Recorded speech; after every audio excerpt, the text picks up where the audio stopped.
Ministry of Agriculture will like to pursue agriculture policy, Ministry of Power will like to pursue Ministry of Power policy, and end of the day, this is anywhere in the world, it's a political economy, because every government has different entities. The government may be one, but there are many different entities who like to keep their identity and would like to say, yes, this is my policy. Like you mentioned very interestingly, even today we remember President Lula's policy. So, if it was President Lula who would like to put his mark on that policy, because he would like to remember for that, and that's a legacy he would like to leave behind. Same thing happens with various ministries in the government of India or any other government, that they want to do something which is identified with them. And they want to put their identity stamp on it. So I think, end of the day, if they are going to be implemented at a village or at a city, in any case, on a integrated manner, why not we try and create policies which will at least be independent, but will not create a conflict with the independent other policies that they implement. And that's a real challenge we have. And to make that happen, you are absolutely right, we need different coalitions. We need coalition at a government level. And Mr. Gupta being a former bureaucrat, there is one Mr. Srivastava and then also Mr. Verma, all of them have been in the government. They will tell you that in political level there are coalitions. So in fact we have a coalition government for long, long time to come. But there are no coalitions at the operating level. Then at that level we don't want to really work with each other in a manner that will create this. So I think this is a challenge now. How do you bring coalitions at local level, at policy level, as well as international level? You are absolutely right, because what we see here is the fragmentation of policy is not just a phenomena which is prevalent at national level, but in fact it is emanating in many different parts of the world. And in fact even in UN systems, there is hardly any body which I see which can integrate issues. In fact, there are so many issues. The UN General Assembly will pass so many resolutions which will go to different segments for implementation. So I think you are absolutely right in finding out a solution at national and global level, which will be creating a system whereby we'll at least have internal check to find out whether an independent policy which is created by an independent ministry, specialized ministry, is not conflicting with the overall objective of the growth that we are thinking about. And I think that audit of policy is a must. We really need to find out a system whereby an audit, a policy is announced, how that is actually vetted by different segments to make it happen. In fact, there is a system, like even in Government of India, there is a system of Committee of Secretaries, there is a system of Cabinet. But as you always see, the turf becomes more important, and the battle for turf is still bigger battle than the battle that we fight with our neighbors or with somebody else. We perhaps have another 10 or 15 minutes before we close and move on to drinks and dinner. We also have the privilege of Mr. Tarun Kapoor, Joint Secretary at the Ministry of New and Renewable Energy, joining us. If there are any questions from the floor, we would very much like to continue with the conversation. Yes, Mr. Sethi. My name is Surya Sethi. I'd like to pick up from where Abraham left. When he rightly said that green growth is all about energy. I would take a step forward and say that instead of talking of green growth, can we talk of green consumption? Because if you look at the data, of OECD, increase in energy consumption of OECD was 2.6 times the absolute increase of consumption of energy in India. And this does not account for embedded energy in their imports. If you look at the emissions of the EU and the US, they have actually grown 44% and 47% respectively since 1990 based on embedded emissions. So the consumption, take it further from there to consumption. If you look at consumption, even today, 80% of the industrial output gets consumed by 20% of its people. Now we can talk as long as we like, and there is no data, I don't know which emerging economies you are looking at, but if you exclude China and look at the bottom 50% of the world, China is not in the bottom 50% of the world, but India is very much in the bottom 50% of the world. There is no relative increase in their energy consumption. Our energy consumption of the global supply relatively stays the same for the last 15 years. And this is true for the entire bottom 50% of the world. Now, unless we address this, I don't think we can address this green growth, because the consumption remains non-green.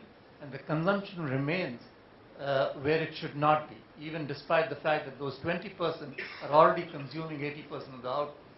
And the only thing that we are doing is we are shifting the production base, which is showing up in embedded energy and embedded emissions. So I think the point that Abraham made was very relevant, that these technologies may have no use in their economies because they have access to cheap energy, they have access to these cheaper imports. It all is relevant to adapt it to our system because we simply don't have the energy. And we will not get it as long as they don't stop consuming more and more, relatively more. They are doing that even today. So that, I think, is something that we need to look at. Mr. Marker, India's per capita energy consumption is 1/6 of the United Kingdom. That If is it without taking embedded. You know, if you take embedded, it is much less. when you add in the consumption patterns rather than the production of emissions, etc., we need a completely different paradigm of growth. Whether we call it green, sustainable, doesn't matter. How is the United Kingdom thinking about partnering with other countries, the bottom 50%, that do not consume energy or resources for their own sake? How would you support that transition both within the OECD and outside? This might be working. Can you hear me? No, let's use the mic. So I think there's several things to pick up there. I mean, firstly, I completely agree that countries like India and India in particular need to increase energy consumption. Countries like the UK need to reduce energy consumption and decarbonise that energy consumption. So I think our first responsibility is to make sure we take action at home and do that. In the UK, as ambitious carbon reduction targets, we have been reducing our energy consumption and will continue to do so until up to 2050, we'll be reducing carbon emissions by 80% from 1990 levels. But I think, as you say, Arunabha, the UK also has a responsibility to, we believe, to work with countries abroad to meet their energy challenges and the challenges of development and the challenges of green growth. We don't believe that India should be forced to choose between development and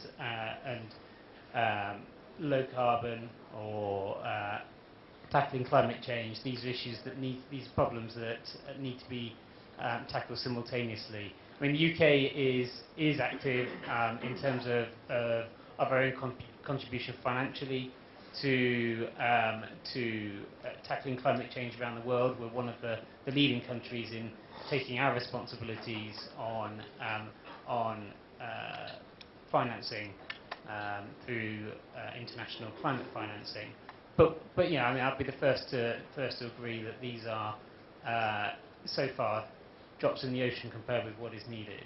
And I mean, we are very active bilaterally in looking at how we can support countries through research, through technical collaboration, through policy collaboration.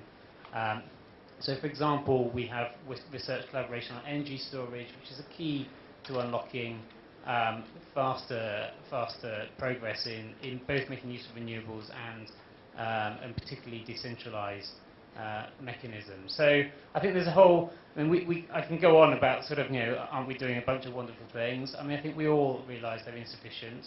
I think my job day to day is to promote collaborations where the UK and India can learn from one another. There's a very long list of those. We need to keep doing more of it. I mean, I think in the UK, there is a combination of consumer awareness challenge that needs to be accelerated, but also government action. And as I say, I think we are beginning to take those steps, and our collaborations internationally will do what we can to support others.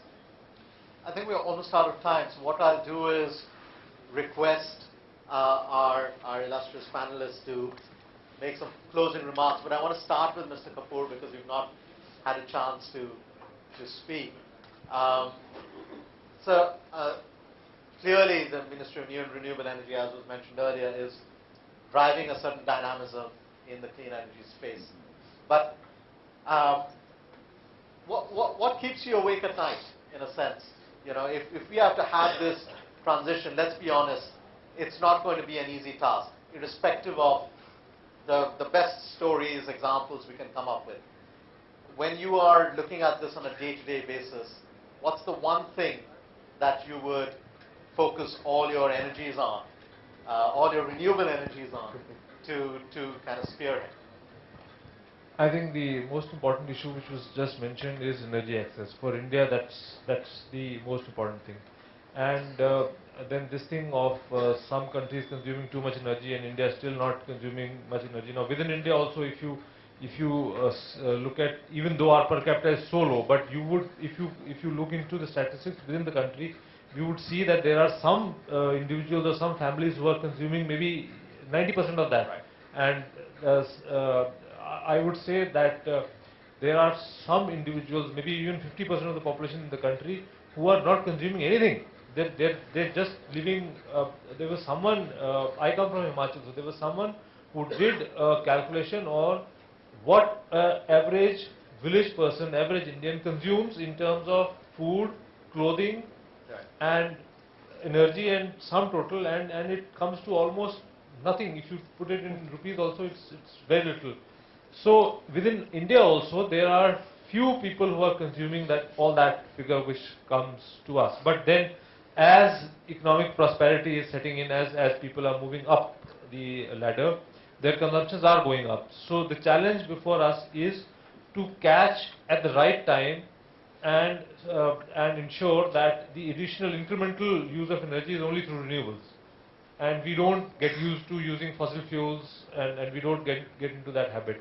And therefore, when we look at this issue of energy access, now energy access can be tackled in the conventional manner. We can just have grid extend to every village and be able to supply power. We did that. Right. If you go by the statistics of the Rural Electrification Corporation, then only about 19 or 20,000 villages are left. Otherwise, all villages are connected. But if you go by the census figures, we find that still 33% of households are burning kerosene. If we look at the statistics, like if we even go into the hamlets, if we try to find out how many hamlets are left, or how many small villages are left, still what we find is that if we go into hamlets, it's just about 2 lakhs which is left. So if we go by statistics, what we find is that not too many villages are left. But if we go by the actuals, then people are still burning kerosene, which means that there is some gap somewhere, which means that conventional power is not able to take the actual energy to the villages or to the households. So we have to address this problem with our renewable sources, and we have to ensure that minimum. So now what we are talking of in our ministry is that we should provide 100 watts per family. We should just target 100 watts. As a basic minimum. Yeah, that is the basic. Let us not target let us not target unlimited power. Let us not say that people can run air conditioners and can run everything, and we provide grid power, and then people can do whatever they want with it.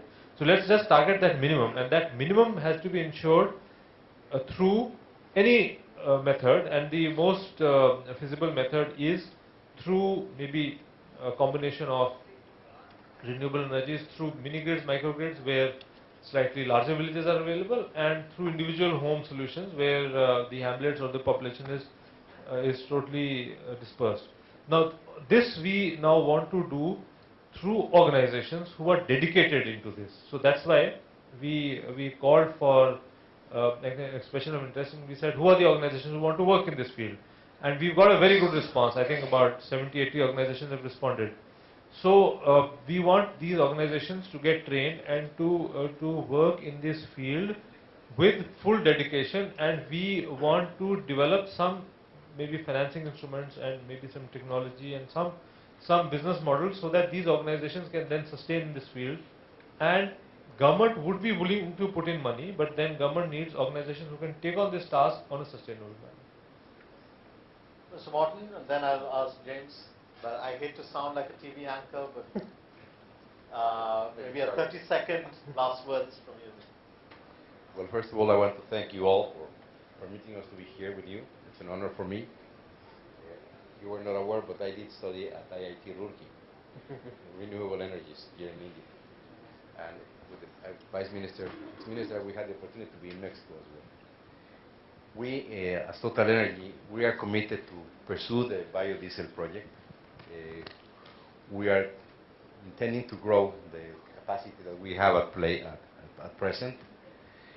In the biodiesel, we are actually doing it from used cooking oil, and we are working on the Jatropha. That's why I asked the minister on that issue. And we are intending to go for the algae as well, which is a project that I will pursue with you as per the instructions of the minister, to see how we can make it work. Our intention is to expand our company and make it bigger, and if possible, to share with you how we are doing it, and if possible, do it here in India as well. I want to thank India for helping me in this. James, 30 seconds. I think this is working. Thank you. I'll take 15 because I saw Karen just bringing it. And I'm going to take it and pick up where Mr. Kapoor made his comments and take advantage of the fact that he's sitting right next to me. I think we're at the beginning of a massive shift in the way power is going to be regulated. Around the world, power has always been a centralized subject. There's been a government that's running generation, transmission, distribution, collections. It eventually got broken up into generation and transmission distribution. But just this comment about off-grid, distributed sources of generation, distributed sources of... It's a significant shift in the way power is going to be generated, delivered, and used, where the central authority no longer has a say. And that's an important shift. That means a complete opening up of the power markets. Think of it in India like what happened to telecom. Telecom was run by two central government-run entities, and today it's completely wide open, private markets. And I think we need to start thinking about white sheet rethinking about the way the power sector needs to be redone. And I think renewable energy in a completely open market situation can deliver power to everybody in India, just the way everybody has a cell phone. Mr. Prabhu, last words? No, I think we're passing through some very exciting times. I'm very sure that necessity is the mother of invention, and therefore I'm sure in the next few years' time we will see that happen. And our old conventional wisdom that don't marry in haste to repent in leisure is coming true. We did not marry in haste, particularly those countries who are path of growth net. So I think we don't have to repent, but I think we should not remain unmarried for long. So we need to get married to the right technology, right partnership, and I think that's what will really happen. I look forward to that. Well, in a span of an hour and a half, you've heard about national level policies, almost a human right to 100 watts of power.